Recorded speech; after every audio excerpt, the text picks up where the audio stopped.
Kynseed is a whimsical 2D sandbox open world RPG that stands amongst the Stardew Valleys and Harvest Moons, but it takes these IPs much, much further. Kynseed is ambitious, and it's an ambitious journey into a beautifully crafted, pixelated world. My kind of game, actually. And I'm going to just quote something quickly from their website. It is infused with their own ideas and a mix of British folklore, ancient legend, and rustic traditions. This is what creates this beautiful world. The humor, the people, their thoughts, their thought processes, and just everyday activities. You can farm, you can explore, you can raise a family, you can shop, you can open up your own shop, you can hunt and defeat monsters, you can fish, you can chat with the townspeople whose lives are just as organic as your own. And yes, aging is a factor in Quill, and your life's decisions affects your children's lives for generations to come. You can play as your children. And yes, you guys, sadly, your pets even pass away. I, like many other gamers, have put hours upon hours delving into the world of Stardew Valley. I cried, I laughed with the relatable characters like Shane and Emily, Maru. I literally built my farm from the ground up and started a family with Alex. Shun me if you want. It was emotional, but the town and the other characters were unchanging. They went on with their lives, but the only organic relationships in Pelican Town seemed to be the one between myself and the person I chose as my spouse. And even then, Alex's personality suffered when he became a permanent fixture at my farm, Magnolia Farms. So that's where Kynseed differs completely. So let's just start from the beginning. Okay, I did say that it started with an acorn. The game opens up in poetic form, and you see like a screenshot, not a screenshot, but an actual short clip of a set of twins in a household full of children, and a woman, if you guys remember the old poem Old Mother Hubbard, went to the cupboard. Was it Old Mother Hubbard or the old woman that lived in the shoe? I'm sorry. Let me make sure I quote that right. And she had so many children, she didn't know what to do.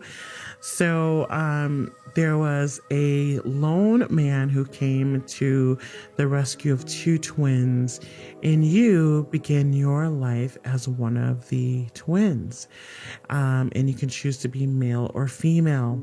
Right now, I will say the character customization screen is a little limited, and I'm pretty sure they're adding to that in the near future because they have added since I've started playing the game. Right now, you can choose your hairstyle and hair color, name not so much, and skin tone is still out. So I'm hoping that that is something that will be added in the future. But I'm glad that the least you can change hairstyles and hair colors for now. I don't know if I've mentioned this before, but Kynseed still is in early development. But if you are willing to go on that journey with me and many others, you can definitely pick this up on Steam. Okay, so like I said, you start off as one of the twins, and I decided to start with Robin. And of course, because she's female, I'm female, I wanted to play this as close to reality as possible, even though this beautiful world is set in a fae type environment or world. Yeah. The one thing I will say, the crafting in this game is a very, very involved for a 2D platform. And it's not a platformer. Let me fix that. For a 2D RPG, I've never played a game where there's so much to it, just the mini games alone. And I had a little difficulty with the mini games, especially in the blacksmith. I didn't quite understand what I was doing, and it's something that I would definitely have to practice with over time, and that's okay as long as it's not boring or monotonous. And I didn't feel like it was. It definitely held a little bit of a challenge. I didn't mind that, and it just made it just seem that much more interesting, other than click this button and voila, you have a sword or a pail or whatever you're making at that time. The fishing in this game is quite easy. If you've played Stardew Valley, you will understand when I say that that it's a very user-friendly fishing UI. It's almost a bit too easy, because even though Stardew Valley's fishing was a little bit annoying at the beginning, because it was hard to grasp the idea of how to fish. Also, if you guys have ever played Zelda Ocarina of Time, you know exactly what I mean by difficulty trying to learn the actual idea of fishing in the game. The Kynseed fishing mechanic is very just cast and catch. And you just kind of toggle to kind of get the attention of the fish by hitting Q on your keyboard.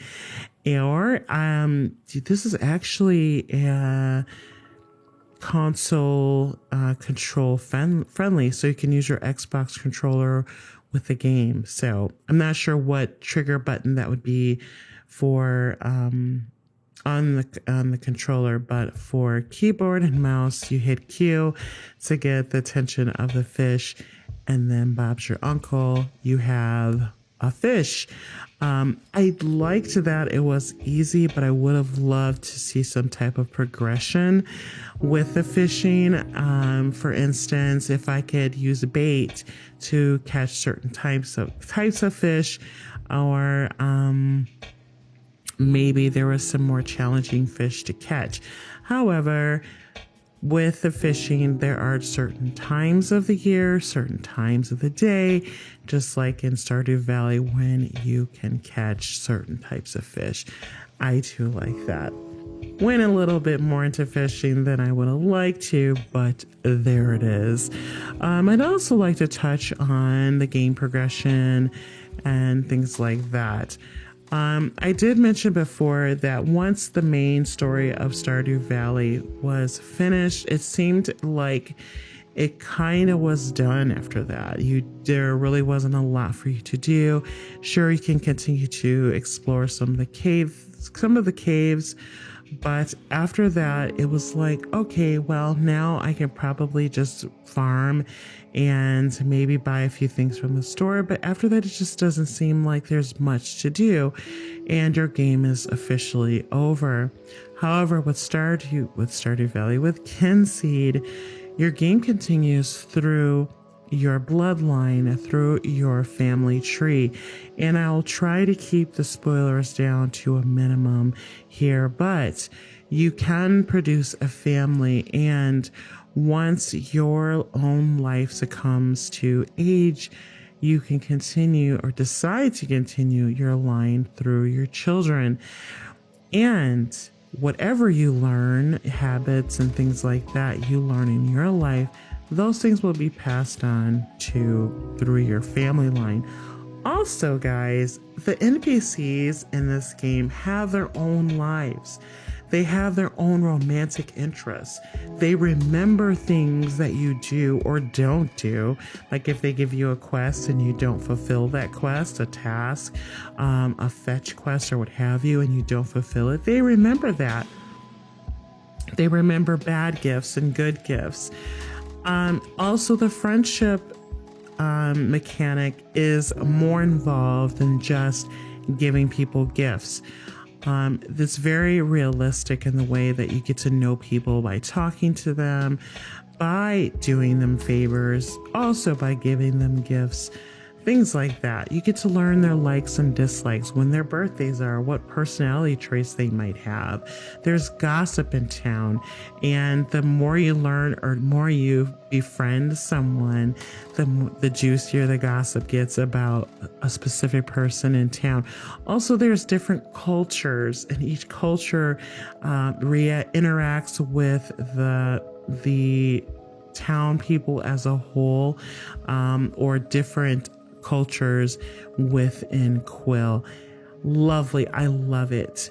The exploration is amazing. The game encourages you to explore, and the world is unlocked as you progress the game. I'm not really sure exactly how large the map is, since it's not quite finished that I know of. I did manage to unlock another portion as I finished the prologue. Speaking of the prologue, and I know I'm going a little backwards, but it's so, the prologue doesn't feel like a prologue. It feels like I'm jumping in the game and I'm playing, but it's a way for you to introduce you to the game mechanics, what will be expected of you in the world, and just give you a taste of this amazing humor, lore, the people, your father, and the relationship you have with him, and your brother or sister, depending on who you choose. And it is kind of heartbreaking at a certain point, but it matters, not just to feed you story, but it actually matters. I have to say that I really quite enjoyed this game, and I'm not a professional reviewer in any sense of the word, but as a gamer, I'm giving you the layman's version of what I felt about this game. I think it is quite amazing, and I do believe that it is a must if you're into these type of games, that you purchase and try it. Just a quick overview of some of the things that you can find while you're exploring. You can find recipes, because you can cook in this game, and the game will tell you if you fail at cooking. There are little proverbs that you find on your way, and also little tips about when you can find the best time to find certain herbs or certain fish, and you get more information on a specific fish. There's not just that one proverb, there's like 3 or 4 on one type of fish. So it's a learning experience as your character matures, and everyone matures with you. Everyone ages in Kynseed or in Quill, not just yourself, not just your pets, but everyone. So that's why it feels so alive. And I do apologize for skipping around, you guys, but I am definitely super excited about continuing my adventures into Kynseed, and I hope upon hope that you decide to pick this game up. Now, it is on sale, or not on sale, but it's available on Steam for $9.99. I will say again that it is early access. I have not seen any game-breaking bugs or issues with this IP as of yet. Certainly, if there are any developers, will encourage you to report those issues so they can work out any bugs before release. I don't have a release date for this game either. Anyways, I do hope you guys enjoyed my quick review and thoughts on Kynseed. Also, just to keep in mind, these are my opinions, and if your feelings may be completely different, and of course, you're more than welcome to share your own in-game experience in the comments.